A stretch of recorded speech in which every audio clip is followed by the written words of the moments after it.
What is war? On the surface, war looks like armies, weapons, battles, and conquest. But at its core, war is much more than fighting. It is the collision of human ambitions, fears, greed, and pride. It is a breakdown of dialogue, of trust, of justice. War is one of the oldest companions of human history. From the earliest tribes to the most advanced nations, humanity has waged war. Yet the question remains, why do we fight, and what can war teach us about who we are? The Quran does not deny the existence of war, but instead sheds light on its causes, its consequences, and the principles that must guide humanity even in conflict. Fighting has been enjoined upon you while it is hateful to you. But perhaps you hate a thing and it is good for you, and perhaps you love a thing and it is bad for you, and God knows while you know not. Surah Al-Baqarah, chapter 2, verse 216. This verse captures a paradox. War is something human beings naturally dislike. It brings death, destruction, and pain. Yet at times it may become unavoidable when oppression reaches a level where silence means complicity. Still, war in the Quran is never glorified. Instead, the principle of restraint is repeated. Fight in the way of God those who fight you but do not transgress. Indeed, God does not like transgressors. Surah Al-Baqarah, chapter 2, verse 190. The hidden layer here is critical. War is not a free license to harm. It is permitted only as a response to aggression, and even then, it is bounded by limits of justice. Modern international law echoes this principle through concepts like proportionality and protection of civilians. History, however, shows us that most wars are not fought for justice, but for power. Nations invade not to defend, but to dominate. Leaders launch wars to expand territory, to seize wealth, or to enforce ideology. The Quran describes this human tendency with precision. Whenever they kindle the fire of war, God extinguishes it, and they strive throughout the land causing corruption, and God does not like corrupters. Surah Al-Ma'idah, chapter 5, verse 64. War, at its root, often comes from corruption, an imbalance of justice, a desire to exploit others, or arrogance that blinds to shared humanity. Science and psychology help us understand this. Human beings are tribal by nature, drawn to in-groups and out-groups. When fear and propaganda manipulate these instincts, entire societies can be mobilized for war. Soldiers on opposite sides may not even know why they are fighting, but they are convinced the other is an enemy. Yet deep inside, both are human beings with families, with hopes, with the same need for safety and dignity. The Quran calls attention to this shared humanity. O mankind, indeed, we have created you from male and female and made you peoples and tribes that you may know one another. Indeed, the most noble of you in the sight of God is the most righteous of you. Surah Al-Hujurat, chapter 49, verse 13. The purpose of diversity is knowledge and cooperation, not conflict. War begins when this principle is forgotten, when we define others only as threats instead of as potential partners. But if war is so destructive, why does it persist? Part of the answer lies in the human ego.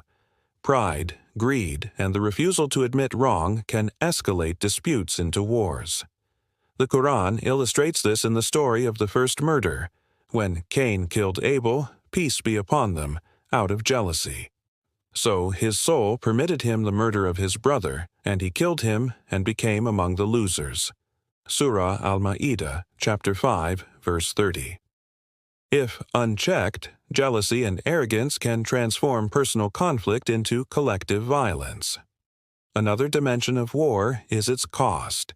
Not just the visible destruction of buildings or lives, but the hidden scars it leaves.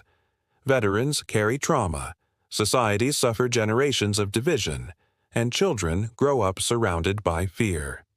Today, psychologists speak of post-traumatic stress disorder, where the mind relives horrors long after the battlefield is gone. The Quran acknowledges this emotional layer too. Indeed, those who have believed and those who have emigrated and fought in the cause of God, they expect the mercy of God, and God is forgiving and merciful. Surah Al-Baqarah, chapter 2, verse 218. Here the focus is not only on the struggle itself, but on the healing and mercy that must follow. Yet even in the darkest moments of conflict, the vision of peace never disappears. The Quran states with clarity, "But if they incline to peace, then incline to it as well, and rely upon God. Indeed, it is He who is the hearing, the knowing." Surah Al-Anfal, chapter 8, verse 61. The goal is always peace, not endless war. War is a disruption, a storm. Peace is the balance, the natural state humanity is meant to strive toward. Modern history also teaches us that wars rarely solve the problems they set out to address. Instead, they often create new wounds that last for decades. World wars promised to end all wars, yet new conflicts emerged. Civil wars divide societies long after the fighting ends. The only sustainable solution is justice. Justice in opportunity, justice in distribution, justice in recognizing the dignity of every human being. Without justice, peace is fragile. This echoes the Quranic teaching. O you who have believed, be persistently standing firm in justice, witnesses for God, even if it be against yourselves or parents and relatives. Whether one is rich or poor, God is more worthy of both. So do not follow inclination, lest you not be just. And if you distort or refuse, then indeed God is ever, with what you do, acquainted. Surah An-Nisa, chapter 4, verse 135. Justice is the hidden antidote to war. Without it, peace collapses. With it, even enemies can become friends. And so, what is war? War is the visible eruption of hidden diseases in the human heart: greed, arrogance, injustice, fear. War is humanity turning away from its higher calling to recognize one another and instead falling into cycles of violence. But war also teaches us. It shows us the cost of forgetting justice, the price of arrogance, and the urgent need for compassion. The Quran leaves us with a powerful reminder about life and death in times of conflict. Do not think of those who are killed in the cause of God as dead. Rather, they are alive with their Lord, receiving provision. Surah Ali Imran, chapter 3, verse 169. This verse shifts the perspective. What seems like defeat in war can carry hidden honor in the sight of eternity. Life and meaning extend beyond what the eye sees on the battlefield. So, what can we take away? That war is real, but it is not destiny. Humanity has the capacity to choose dialogue, cooperation, and justice instead of endless conflict. Each act of fairness, each effort to resolve disputes peacefully, each moment of empathy is a step toward dismantling the roots of war. The Quran summarizes it beautifully. And if two groups of believers fight each other, make peace between them. But if one of them oppresses the other, fight against the oppressor until it returns to the ordinance of God. Then, if it returns, make peace between them with justice and act justly. Indeed, God loves those who act justly. Surah Al-Hujurat, chapter 49, verse 9. Notice the order. Peace first, accountability if needed, then peace again, always with justice at the center. War, then, is not simply armies clashing. It is a mirror reflecting our inner state as humanity. When we purify the hidden layers of our hearts, replacing pride with humility, greed with generosity, and fear with trust, we weaken the roots of war.